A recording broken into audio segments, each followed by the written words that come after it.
Hello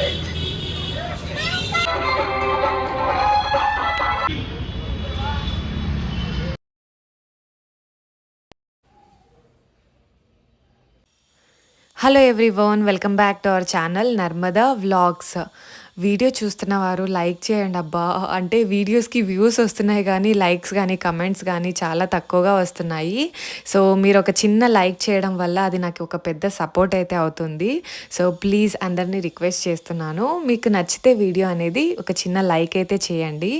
ఇక అమ్మ అయితే మార్నింగ్ బ్రేక్ఫాస్ట్కి రెడీ చేస్తూ ఉంది. గారెలు చేద్దామని ఆకుకూరలు అలాగే వెజిటేబుల్స్ అన్నీ కూడా కట్ చేసుకుని రెడీ చేసుకుంటూ ఉంది. ఇక నేనైతే క్లీనింగ్ వర్క్స్ అన్నీ ఫినిష్ చేసేసుకొని ఇక ఫ్రెష్ అప్ అయితే అయిపోయాను. సాటర్డే కదా, సో అందుకని ఇంట్లో పూజనైతే కంప్లీట్ చేద్దామనేసి ఇంక పూజ అయితే చేసేస్తూ ఉన్నాను. ఇంకా కమ్మలు కూడా ఈరోజు తొందరగానే లేచారు. లేచి ఇంకా ఫ్రెష్ అప్ కూడా అయిపోయారన్నమాట. సో అందుకని ఇంకా నువ్వు పూజ చేసుకో, నేను పిల్లలకి తినిపించి ఇంకా నేను కూడా బ్రేక్ఫాస్ట్ అనేది కంప్లీట్ చేస్తాను అంటే ఇంకా నేను పూజనైతే చేసేద్దామని చేసేసుకుంటున్నాను. అక్కడ వెనక కనిపిస్తున్నారు చూడండి కిచెన్లో వెళ్ళి, అంటే వడ్డించుకొని తినడం అనేది కొంచెం తక్కువే. సో ఎవరికి వాళ్ళు ఇలా కిచెన్లో వెళ్ళేసి ఇంకా పెట్టుకొని తింటూ ఉంటాము. కమల్కి కూడా పెద్దగా నచ్చదు వడ్డించడం అనేది, అంటే తనకి ఎంత కావాలో అంత క్వాంటిటీ పెట్టుకుని తింటాడన్నమాట. సో అందుకని వడ్డించడం పెద్దగా నచ్చదు కమల్కి. ఇక తను తింటూ పిల్లలకి కూడా తినిపిస్తూ ఉన్నాడు. తను పాపకైతే స్నానం చేయించేసాను, బట్ చీకు ఇంకా బ్రష్ చేసేసి ఇంకా వీళ్ళిద్దరూ తినేకి కూర్చుంటే ఇంకా నేను కూడా తింటాననేసి ఇంకా బ్రేక్ఫాస్ట్ అయితే కంప్లీట్ చేసేసారు. ఇక లంచ్ అయితే ఈరోజు లేదు కదా తను పాపకి, బట్ మన చీకుకైతే ఎవ్రీడే వేయాల్సిందే. సో అంటే ఒక్కొక్క రోజు తింటాడు, ఒక్కొక్క రోజు ఒక బాక్సెస్ అలా వెనక్కి తీసుకొని అయితే వస్తాడు, బట్ నేనైతే రోజు పంపిస్తాను. లంచ్ అండ్ స్నాక్స్ ప్యాక్ చేయడం అనేది అంత ఈజీ వర్క్ అయితే కాదు మదర్స్కి. అంటే పిల్లలకి నచ్చే ఫుడ్ అయి ఉండాలి అండ్ ఈజీగా తినేలా ఉండాలి, అయితేనే తింటారు, లేదంటే బాక్స్ అనేది రిటర్న్ మళ్ళీ ఇంటికి వస్తుంది. పిల్లలిద్దరిని కూడా రెడీ చేసేసి ఇంకా స్కూల్ దగ్గర అయితే డ్రాప్ చేసేసాము. ఇంతకుముందు అయితే క్లాస్ రూమ్ వరకు రా మమ్మీ అని మారం చేసేవాడు. ఏమో ఇప్పుడు అంటే ఒక 1 మంత్ నుంచి అనుకుంటా గేట్ దగ్గర వదిలేసినా కూడా వెళ్తాడు. ఇక వాళ్ళిద్దరిని స్కూల్ దగ్గర డ్రాప్ చేసిన తర్వాత కమ్మల్ ఎందుకో లాస్ట్ వీక్ వెళ్ళి వచ్చాం కదా టెంపుల్కి, ఈ వీక్ కూడా వెళ్ళాలనిపిస్తుంది అంటే ఇంకా ఆంజనేయ స్వామి టెంపుల్కి అయితే వెళ్ళాము. సో పాజిటివ్ వైబ్స్ అయితే అనిపిస్తుంది టెంపుల్కి వెళ్ళి వస్తే, ఏదో తెలియని ప్రశాంతతగా అనిపిస్తుంది. ఇక మీకైతే చెప్తూ ఉంటాను కదా, మనకి బెంగళూరులో ఒక పండుగని ఒక నెలంతా కూడా చేస్తూ ఉంటారు అని. ఇంకా అక్కడైతే కన్నడ రాజ్యోత్సవ అనేది సెలబ్రేట్ చేస్తూ ఉన్నారు. యాక్చువల్లీ కన్నడ రాజ్యోత్సవ ఇక్కడ బెంగళూరులో అనే కాదు, ఆల్ ఓవర్ కర్ణాటక నవంబర్ 1 అయితే సెలబ్రేట్ చేస్తారు. బట్ మన బెంగళూరులో మాత్రం నవంబర్ 30 చూడండి, నిన్న సాటర్డే. సో సాటర్డే వరకు అంటే 30 వరకు చేస్తూనే ఉన్నారనమాట. లాస్ట్ సండే కూడా మేము జూకి అయితే వెళ్ళాము కదా, సో సండే కూడా సెలబ్రేట్ చేశారు వేరే ప్లేసెస్లో. సో ఇలా మనకి మంత్ అంతా కూడా ఉంటుందన్నమాట సెలబ్రేషన్స్ అనేది. ఇంకా టెంపుల్ నుంచి రిటర్న్ వచ్చిన తర్వాత అయితే నేను బ్రేక్ఫాస్ట్ చేశాను. చాలా కోల్డ్గా ఉంది కదా, అందుకే ఇంకా సోఫా మీదే కూర్చొని తినేసాను. కింద కూర్చోడానికి చాలా చలిగా ఉన్నాయి, టైల్స్ అన్నీ కూడా చాలా కోల్డ్ అనిపిస్తుంది. ఈవినింగ్ తినడానికి అనేసి ఇంకా బాదాంని అయితే ఒకసారి నార్మల్ వాటర్లో వాష్ చేసేసి ఇంకా డ్రింకింగ్ వాటర్లో అయితే నానబెడుతూ ఉన్నాను. ఇక మన ఇంటి ముందు అయితే చెట్లు చాలా ఉన్నాయి, అందుకే గాలి కూడా ఎక్కువగా వస్తూ ఉంటుంది. కమల్ వాళ్ళ ఫ్రెండ్స్ కొన్ని జామకాయలు అయితే ఇచ్చి పంపించారు. సో పిల్లలు ఉన్నారు కదా అని తీసుకొని వెళ్ళు, ఒక బాక్స్ అయితే తీసుకొచ్చామని ఇచ్చారంట. సో చాలా టేస్టీగా ఉన్నాయి. బ్రేక్ఫాస్ట్ అయిన ఒక 1/2 అవర్కి అలా ఒక ఫ్రూట్ అయితే తీసుకొని ఇక డోర్స్ విండోస్ అన్నీ కూడా క్లోజ్ చేసేసి ఇంకా బెడ్రూమ్లోకి అయితే వెళ్ళిపోయాను.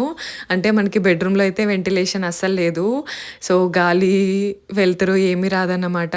ఇంకా ఆన్లైన్లో మా ఆయన స్వెటర్ని ఆర్డర్ పెట్టు అంటే నేను చీకుగాడికి షర్ట్స్ టీ షర్ట్స్ అన్నీ చూస్తూ ఉన్నా.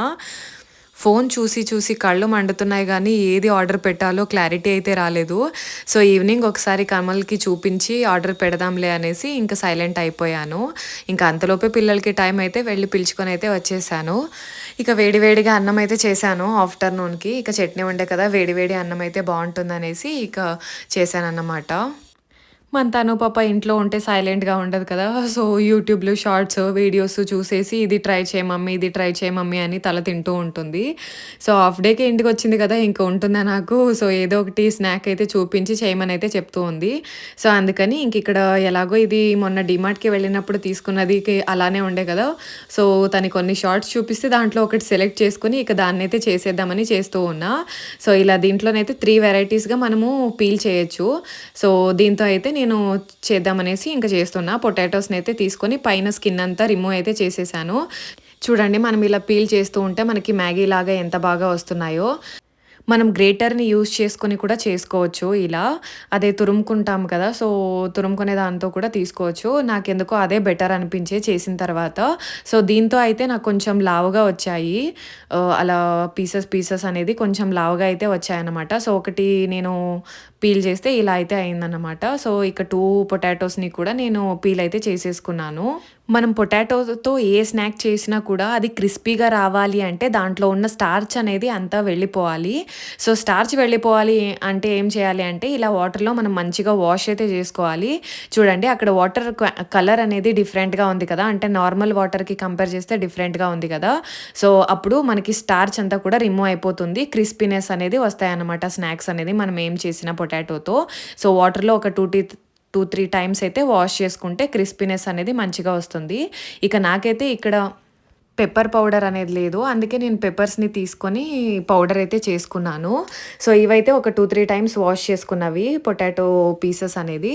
సో, ఇందులోకి ఒక టేబుల్ స్పూన్ సాల్ట్ అయితే యాడ్ చేశాను. అలాగే మనము రెడీ చేసుకున్న పెప్పర్ పౌడర్‌ని కూడా యాడ్ చేస్తున్నాను. సో, పెప్పర్ పౌడర్ వేసాం కదా! సో, కొంచెం కారంగానే ఉంటుంది. అందుకని కారం పొడి అయితే కొంచెం తక్కువగానే తీసుకున్నాను. పిల్లల కోసం కదా చేస్తున్నది అందుకని. ఇక దీంట్లోకి కార్న్ ఫ్లోర్ అయితే యాడ్ చేస్తున్నా. ఒక 2 టేబుల్ స్పూన్ కార్న్ ఫ్లోర్ అయితే వేసుకుంటున్నా. సో, కార్న్ ఫ్లోర్ లేకున్న వాళ్ళు బియ్యపు పిండిని కూడా వేసుకోవచ్చు. సో, 2 కూడా క్రిస్పీగానే వస్తాయి. సో, ఇక్కడైతే మంచిగా మిక్స్ అయితే చేసేసుకోవాలి. మంచిగా మిక్స్ చేసుకున్న తర్వాత మనము అంటే మనకి షేప్ రావాలి గదా! ఇవి ఆయిల్‌లో ఫ్రై చేసినప్పుడు విడివిడిగా అయిపోతాయి. సో, అలా కూడా చేసుకొని తినొచ్చు. లేదు నాకు షేప్ కావాలి అంటే సో, ఇలా మనం గట్టిగా ప్రెస్ చేసుకోవాలి. సో, గట్టిగా ప్రెస్ చేసుకున్నప్పుడు మనకొక షేప్ అనేది అంటే సర్కిల్ అవ్వచ్చు. లేదంటే ఇలా కూడా చేసుకోవచ్చు. సో, గట్టిగా ప్రెస్ చేసుకోవాలి. లేదంటే ఆ పీసెస్ అన్నీ కూడా సెపరేట్ అయితే అయిపోతాయి. మనకి కారాల్లా అయిపోతాయన్నమాట. సో, ఇక్కడైతే నేను కొంచెం గట్టిగానే ప్రెస్ చేసి వేశాను. సో, 2 సైడ్స్ కూడా డీప్ ఫ్రై అయితే చేసుకోవాలి. ఈ వెదర్‌కి ఏంటో తియ్యగా లేదా కోల్డ్‌గా ఉన్న ఐటెమ్స్ కన్నా ఇలా క్రిస్పీగా, హాట్‌గా, స్పైసీగా ఉండే ఐటెమ్స్‌ని తినాలనిపిస్తుంది. ఇక రెడీ అయితే అయిపోయాయి. అన్నీ చేసేసాను. సో, టేస్ట్ అయితే చూద్దామని చూస్తూ ఉన్నా. ఇక్కడ నేను సాస్ అలాగే మియోనీస్ అయితే యాడ్ చేసుకున్నా. ఏంటో మియోనీస్ మొన్న డీమార్ట్‌లో అయితే తీసుకొచ్చాను. బట్ ఆయిల్ కంటెంట్ అనేది ఎక్కువగా ఉంది దీంట్లో. ఇక టేస్ట్ అయితే నాకు చాలా నచ్చింది. అంటే కొంచెం మోమోస్ టేస్ట్ అయితే అనిపించింది. అంటే లోపల ఉన్న పొటాటో కొంచెం అంత ఈజీగా అంటే నేను చాలా గట్టిగా ప్రెస్ చేశాను గదా! సో, అదైతే కొంచెం డీప్ ఫ్రై అయితే అవ్వట్లేదు. సో, పైన ఉన్న పొటాటో పీసెస్ అన్నీ కూడా మంచిగా ఫ్రై అవుతూ ఉన్నాయి. నాకైతే కొంచెం మోమోస్ టేస్ట్ లాగా అనిపించాయి. ఇక మన చీకుకైతే పొటాటోతో ఏ రెసిపీ చేసినా కూడా చాలా నచ్చుతుంది. సో, ఎంత బాగా తింటున్నాడో, మమ్మీ ఇన్నేనా ఇంకా ఎక్కువ ఉన్నాయా లేదా అని అయితే అడుగుతూ ఉన్నాడు. సో, ఇంక తను పాప కిచెన్‌లోకి వెళ్ళినందుకు ఇంక వాడు కూడా వెళ్ళాడనమాట. సో, ఇద్దరు కూడా మంచిగా తినేశారు. సో, నేను 2 కదా చేసింది. అంటే పెద్ద పొటాటోస్ లెండి. సో, 2 పొటాటోస్‌తో అయితే చేశాను కదా! మంచిగా ఎంజాయ్ చేశారు పిల్లలనేది. వెదర్ బాగా ఉంది గదా! సో, అందుకని హాట్‌గా ఉంటూనే తినేశారు. ఇక కమ్మలైతే చూడండి నన్ని ఆన్‌లైన్‌లో స్వెటర్ బుక్ చేయని చెప్పేసి ఇంక తను తీసుకొని వేసుకొని వచ్చేసాడు. ఇక బయటికి వెళ్దాము, పిల్లలకి ఏదైనా తీసుకొని వద్దాము అంటే బయటకైతే వెళ్ళాము. ఇక సీజన్ కదా! సో, అందుకని ఒక కేజీ ఆరెంజ్ అయితే తీసుకున్నాము. అలాగే ఒక కేజీ పోమోగ్రానేట్స్ అయితే తీసుకున్నాము. పోమోగ్రానేట్స్ అయితే 4 వచ్చాయి. ఇక నేను చెప్పాను కదా! సో, పైనాపిల్ అనేది కంపల్సరీ అనేసి. సో, పపాయ, పైనాపిల్ తీసుకుందామని అయితే వెళ్లారు. ఇంక నేను ఇన్ని ఎక్కువగా ఒకేసారి తెస్తే ఇక వేస్ట్ అయిపోతాయి అంటే, సో, పైనాపిల్ ఒకటి తీసుకున్నారు. పపాయ అయితే తీసుకోలేదు. ఇక అలాగే మా మోస్ట్ ఫేవరెట్ గోల్‌గప్ప తిందామని అయితే వెళ్ళాము. 7 ఫ్లేవర్స్ అని అయితే తను పాప చెప్తూ ఉంది. సో, ఇక గోల్‌గప్ప తినేసి తినేసిన తర్వాత తను పాప ఐస్ క్రీమ్ తినాలి అనిపిస్తే ఇంకా బేకరీకి వెళ్ళేసి ఐస్ క్రీమ్స్ అయితే తీసుకున్నాము. ఇంకా తీసుకొని అమ్మ వాళ్ళని పిలుచుకొని ఇంటికైతే వచ్చేసాము. మార్నింగ్ తన ఐరన్‌కి అయితే ఇచ్చాడు. సో, అవి కూడా తీసుకొని అయితే వచ్చేసామన్నమాట. ఇక తను పాప వస్తూ ఇక ఏవో లిటిల్ హార్ట్స్ అంట. సో, ఇవి ఈ మధ్య ఎక్కువగా తింటూ ఉంది. ఇక అలాగే మకానా అయితే అయిపోయిండే. ఇంకా పూరీస్ కూడా తీసుకొచ్చాము. అంటే మసాలా పూరి ఇంట్లో చేసి చాలా రోజులు అయిపోయింది. వెదర్ చాలా కోల్డ్‌గా ఉంది కదా! ఇంకా పిల్లలకి చేసి పెడదామనేసి ఒక ప్యాకెట్ పూరీనైతే తీసుకొనొచ్చేసాము. మన చీకుగాడు ఐస్ క్రీమ్ తింటున్నప్పుడు ఐస్ క్రీమ్ అంతా బట్టల మీద వేసుకొని ఇంకా ఇంటికి రాగానే టీ షర్ట్స్ అంతా విప్పేసి ఎలా చేస్తున్నాడో. తర్వాత కొద్దిసేపు వాళ్ళ అవ్వకైతే హెల్ప్ చేస్తూ ఉన్నాడు. తర్వాత మంచిగా ఆడుకొని పడుకున్నారండి. సో, ఈ వీడియోనైతే ఇక్కడితో ఎండ్ చేసేస్తున్నాను. వీడియో నచ్చితే ఒక చిన్న లైక్ చేయండి. కొత్తవారు ఎవరైనా వీడియోని చూస్తున్నట్లయితే మన ఛానల్‌లో వ్లాగ్స్ ఉన్నాయి చూడండి. నచ్చితే లైక్ చేయండి, షేర్ చేయండి. Until next video keep watching our videos. Bye bye.